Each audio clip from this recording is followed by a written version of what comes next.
Kā jau Normons iepazīstināja, mani sauc Gatis. Manas attiecības ar tāmi, ar būvniecību ir vairāk kā 20 gadus ilgas. Un man ir bijusi tā laime un prieks pastrādāt arī būvuzņēmumā, kur es gatavoju šīs tāmas.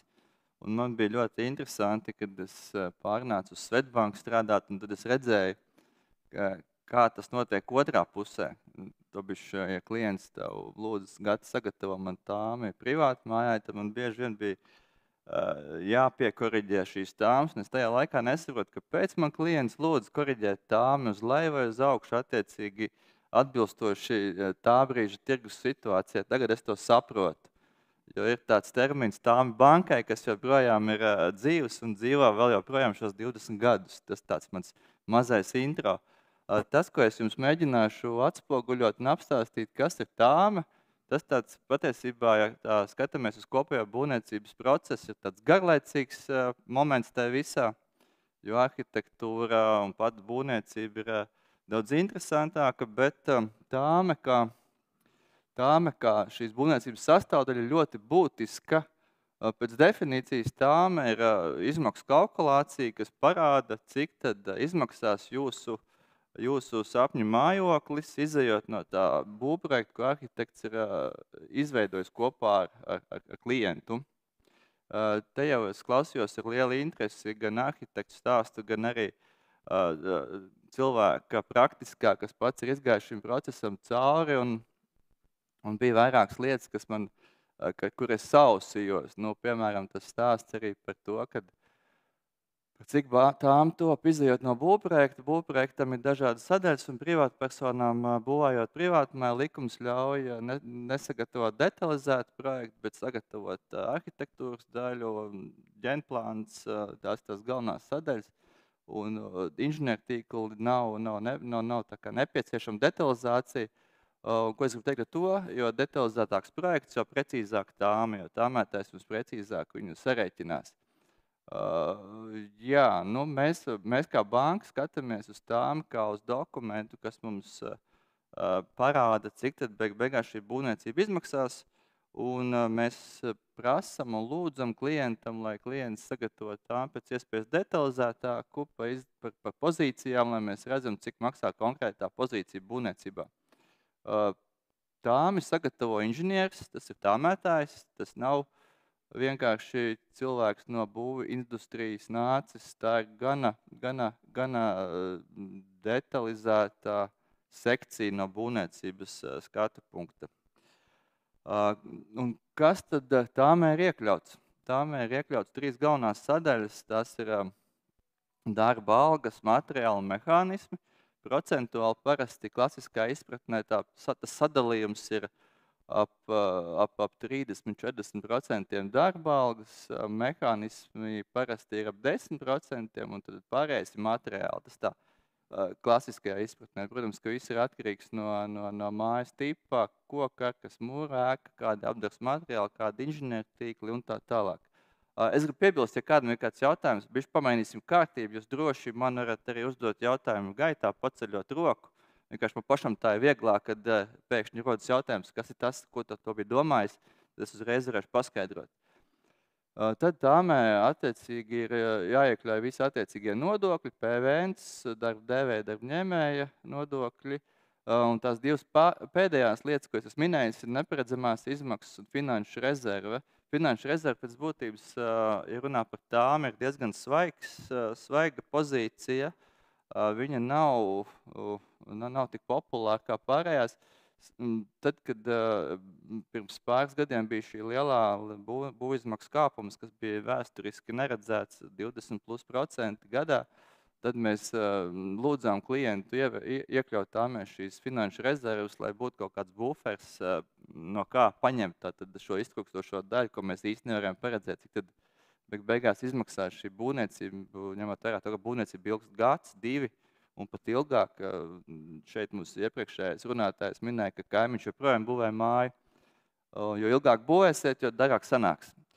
Neparedzamās izmaksas savukārt ir vairāk attiecināmas uz tāmēm, kas paredz pārbūvi, renovāciju, rekonstrukciju. Tās ir tās lietas, ko jūs nezināsiet, pirms jūs neesat kaut ko atseguši no šīs ēkas, cik bojātas ir konstrukcijas un vispārējais.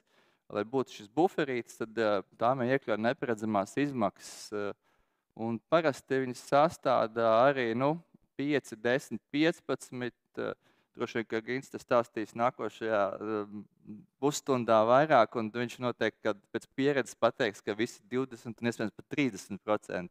To ir tā grūti pateikt, jo ēku stāvokļi dažādi tās ēkas ir apsaimniekotas un lietotas.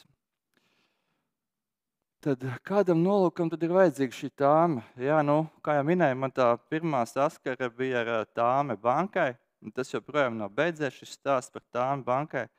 Viņš mums tādu ironisku smieklu izraisa. Bet, ja tā nopietni, tad tām ir vajadzīga tieši pašam klientam, cilvēkam, kurš viņu būvē šo ēku. Tas ir vajadzīgs pirmkārt, lai jūs saprastu, cik tad jums beigās šis projekts izmaksās, lai jūs rēķinātos ar saviem līdzekļiem, pēc vajadzības arī ar bankas līdzekļiem. Nākošais, kas ir arī šī ir tā sekmīgā finanšu kontrole, tad būvniecības gaitā maksājot būvniekam, lai jūs saprastu, kur tad jūs esat šajā posmā, šajā procesā. Maksājot pēc padarītā būvnieka terminoloģijā, to sauc par forma 2, forma 3, kur būvnieks sagatavo pēc padarītiem darbiem šo izpildi. Un tad arī tāmē kalpo kā līguma pielikums, lai jūs būtu droši, ka šī izmaksu sadaļa nemainīsies. Tad mazliet tā pieskaroties, kas tad ir paredzamāka tāme, kas ir mazāk paredzama tāme, tad es varu teikt tā, ka paredzamāka tāme būvizmaksas ir uzņēmējiem, kas spēj iedot jau pašā sākumā šo gatavo cenu. Parasti ir karkas ēku ražotāji. Šeit ir jāuzsaka un jāuzslavē tieši koka ēku karkasa būvnieki, jo tur ir tā laime, kad jūs jau pašā sākumā zinat lielāko daļu šo izmaksu, cik tad viņam liela būs, un jūs ar to varat rēķināties. Dažkārt būvējot pašu spēkiem un mēģinot ietaupīt uz izmaksām, jūs sākat nolikt brigādes. Vieni dara vienus darbus, nākošie otrus, bet tur tas izmaksu līmenis un izmaksu, tā teikt, atšķirības ir lielāks, un jūs nekad īsti nesapratīsiet, cik tad ir iztērēts, un vai jūs trāpat budžetā vai netrāpat budžetā.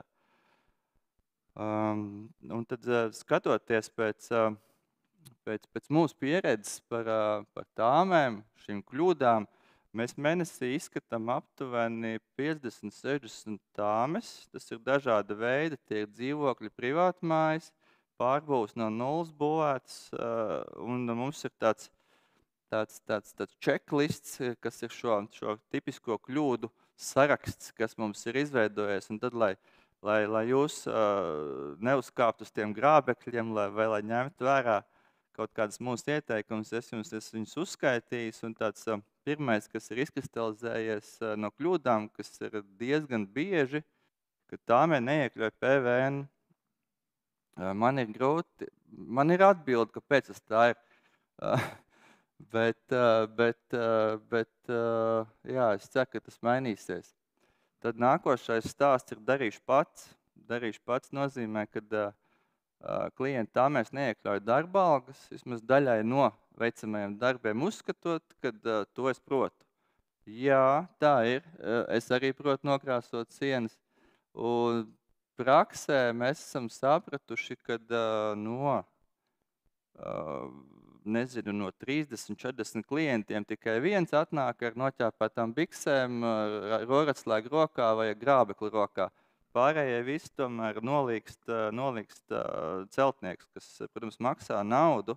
Un vēl, kas ir arī darījuši pats, viens ir tas, ka visu tu nepratīsi nekad, ir specifika. Un otrs, kas ir vēl svarīgāk, kad mūsdienas steigā mums tīra laika izteiksmē neļauj darīt pašiem.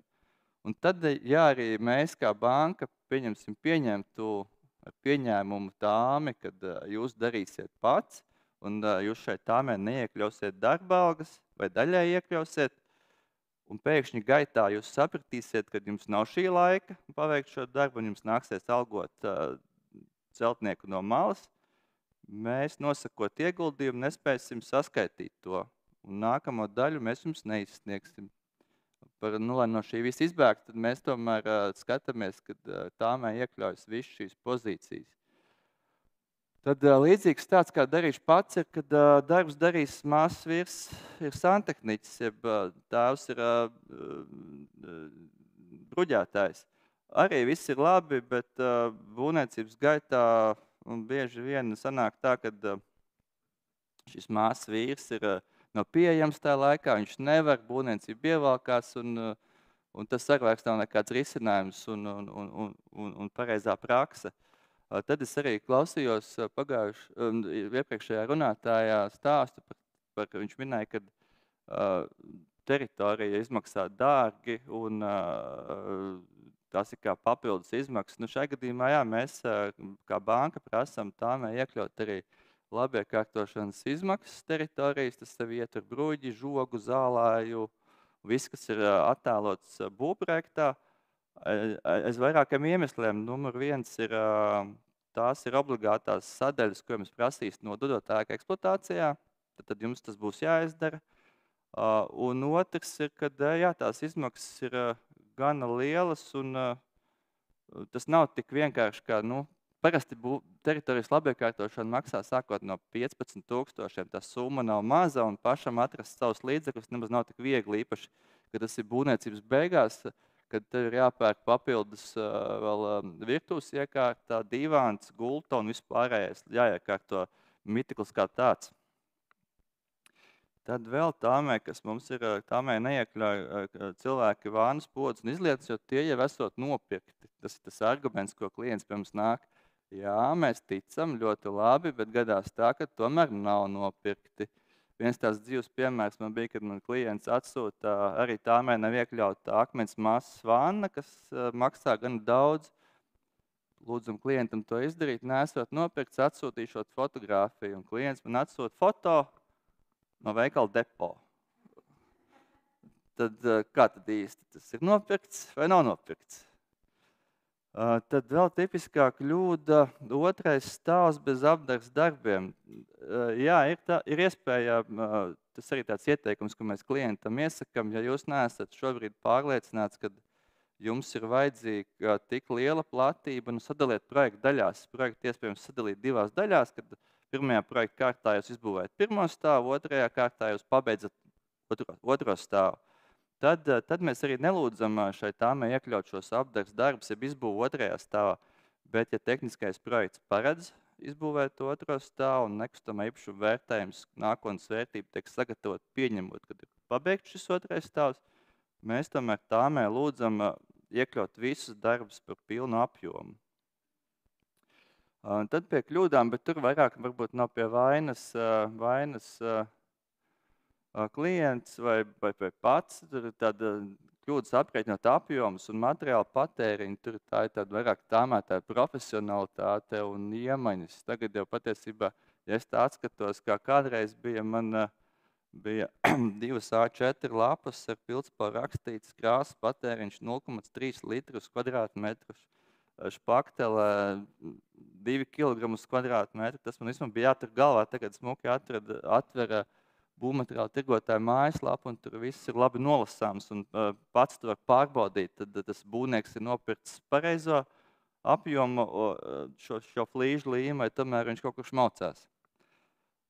Tad, jā, neparedzamie izdevumi finanšu rezerve nav īsti stāsts par mani, jo 3. māju būvēju. Forši, jo ir tāds mīts, kad atkāpjoties no šī visa, un ir tāda patiesība, ka